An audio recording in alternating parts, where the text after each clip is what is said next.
ஒப்பாரிக்கெலாம் நீ போய் கேட்டுப்பாரு, ஒன்றும் வாயை திறக்காது.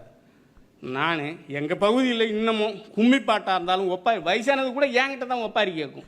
அந்த அளவுக்கு இந்த மண்ணோட முக்கியமான ஆளாக இருக்கேன். அதான் சொன்னேன், அந்த கனகவேல் பொண்டாட்டி அப்படின்னு சொல்லுவோம் செம்பாய். ஒரு அருமையான இதுங்க ஒப்பாரி.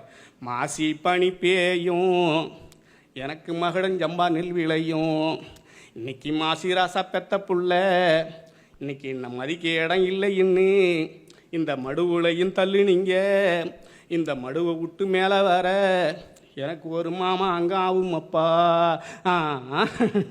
இன்னைக்கு கோசி பனி பேயும், இன்னைக்கு கோதம்பு நெல் விளையும், இன்னைக்கு கோசி ராசாய் பெத்த புள்ள, என்னை கொடுக்க இடம் இல்லைன்னு இந்த குழியிலையும் தள்ளு நீங்க, இந்த குழியை விட்டு மேலே வர எனக்கு ஒரு கோடி நாடு ஆகும் அப்பா. உளுந்து திருடி மோவன் அவன் ஓடி தடி எடுத்தான், இன்னைக்கு ஓசனைக்காரமவ நான் இன்னைக்கு ஒதுங்கி மரம் பொறுத்தேன். இன்னைக்கு தவிடு திருடி மோவன் இன்னைக்கு தாண்டி தடி எடுத்தான், இன்னைக்கு தாச்சனக்காரமவ இன்னைக்கு தாங்கி மனம் பொறுத்தேன்.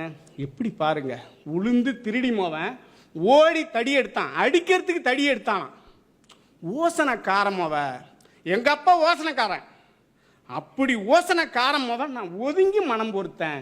எப்படி குடும்பத்தோட இது இருக்கு பாருங்க. சங்குநாதன் இங்கி பொட்டி எனக்கு சருக்காரு அம்மா ஊடு, இன்னைக்கு நான் சார்ந்து இருந்து கணக்கு எழுத நான் பிறந்த சீமையில் சறுக்குது அம்மா ரேகம் எல்லாம். கொக்கிநாதன் இங்கி பொட்டி எனக்கு கோரிட்டார் அம்மா ஊடு, நான் குந்தி இருந்து கணக்கு எழுத நான் பிறந்த சீமையில் கூசுது அம்மா ரேகம் எல்லாம். எப்படி சங்குநாதன் இங்கி பொட்டி சர்க்கார் அம்மா வீடு, எங்கள் மாமன் வீடு சங்குநாதன் இங்கே பொட்டி சர்க்காரு அம்மா வீட்டில் என்ன கட்டிக்கல இருந்தாலும், அப்போ அவங்க கட்டிக்காமல் போயிட்டாங்க, இருந்தாலும் அவன் மனசை தேர்த்துக்கிற. அப்படி அங்கே போய் உக்காந்து அப்படிப்பட்ட வசதிக்காரன் வீட்டில் கோர்ட்டு வக்கீலாக இருக்கிற வீட்டில் நான் போய் எப்படி எனக்கு தகும், அப்படி நினச்சி பார்க்கறதே எனக்கு கூசுது அப்படின்னு தன்னை சமாதானம் பண்ணி கொள்கிற இப்படிப்பட்ட கதைகள் ஒப்பாரி பாடல்கள். இதுலையும் இப்படி ஒப்பாரி இருக்கு. பனைமரத்து சாலையில் அங்கே படியால் வந்து நிற்கையில் நான் என்னான்னு கேட்கையில், என்ன பெத்த அம்மா செத்துட்டான்னு சொல்லையில், இங்கே நாற்று புடுங்குது, இன்னைக்கு 4 ஏறு ஓட்டுது, இன்னைக்கு நான் வர சமயம் இல்லை, பொன்னால மாலை கட்டி எங்கள் அம்மாவை பூ போட்டு எடுத்துடுங்க, நான் கண்ணாடி வண்டி கட்டி கருமாதிக்கு வந்து விடுறேன். இப்படிலாம் ஒப்பாரி. எப்படி பனைமரத்து சாலையிலே படியால் வந்து கேட்கையிலே நான் என்னான்னு கேட்கையிலே என்னை பெத்த அம்மா செத்துட்டான்னு சொல்லையிலே, இங்கே நாற்று புடுங்குது 4 ஏறு ஓட்டுது, நான் வர சமயம் இல்லை, பொன்னால மாலை கட்டி எங்கள் அம்மாவை பூ போட்டு எடுத்துடுங்க, நான் கண்ணாடி வண்டி கட்டி கருமாதிக்கு வந்துவிடுறேன். இப்படி என்று ஒரு கேலி சம்பந்தமாகும் இடப்பு பாடல்கள் ஒப்பாரி பாடல்களை எனது மண்ணில் இன்னமும் நான் சேகரித்து கொண்டிருக்கிறேன்.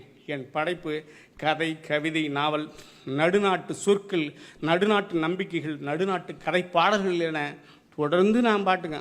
இன்னொன்று, இதில் போய் நம்ம ஆளுக்கு பெரிய சிக்கல், நம்ம எழுதுறது இலக்கியமாகுமா, அப்படி எழுதுவோமா, இப்படி எழுதுவோம்னா பயப்படவே கூடாது.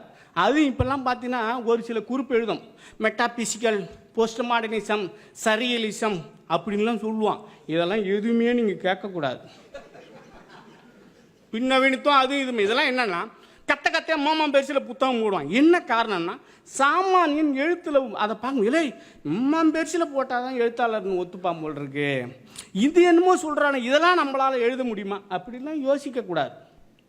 அம்மாசி இருட்டில் பெருசாலி போகிறதெல்லாம் வழியும்பான், அது போகிற ரூட்டு தான் எப்போ என்கேஜ் போட்டிருக்காண்டா அப்படின்னு நினச்சிட்டு போகும். அது போன்று நம்ம போகிறதாயா உலக எழுத்து, உலகத்தில் என்னடா எழுத்து, உள்ளூர் எழுத்து எழுது அப்படின்னு என்று எனக்கு தெரிந்த வாழ்க்கை, எனக்கு தெரிந்த மொழியில் நான் எழுதி கொண்டிருக்கிறேன் என்பதை இந்த நேரத்தில் கூறிக்கொண்டு, வாய்ப்பளித்த அனைத்து நல்லுள்ளங்கள் எல்லாவற்றுக்கும் மேலாக எனது பேச்சையும் நீங்கள்லாம் ரசித்து இவ்வளோ நேரம் கேட்டு, சும்மா இப்படி தான் சொல்லணும், ரசித்து இதை சொல்லுவா அந்த பாட்டு முடிக்கும்போது கோடான கோடி வணக்கம் அப்படி இப்படிம்பா, எதுவா முன்ன பின்ன இருந்தாலும் தொடர்ந்து எனது இதெல்லாம் எதுக்குன்னா, நான் ஒரு நகைச்சுவையாக கூட பேசலாம், ஒரு கேலியாக கூட சொல்லலாம், இதெல்லாம் இந்த மண்ணில் இருக்கிறது. இதையெல்லாம் நீங்கள் பதிவு செய்ய வேண்டும். இதையெல்லாம் பதிவு செய்த புத்தகங்களை முதலில் வாங்கி படிக்க வேண்டும். நீ என்ன நான் என்ன சொல்லி எம்மானே செலவு பண்ணுற, சும்மா வாங்கி வையும் வீட்டில் என்னத்தை பண்ணிக்க போகிற. ஒரு புத்தகம் தருகிற ஒரு மகிழ்வு உங்களுக்கு எப்போதும் வேறு எதுவுமே தந்துடாது.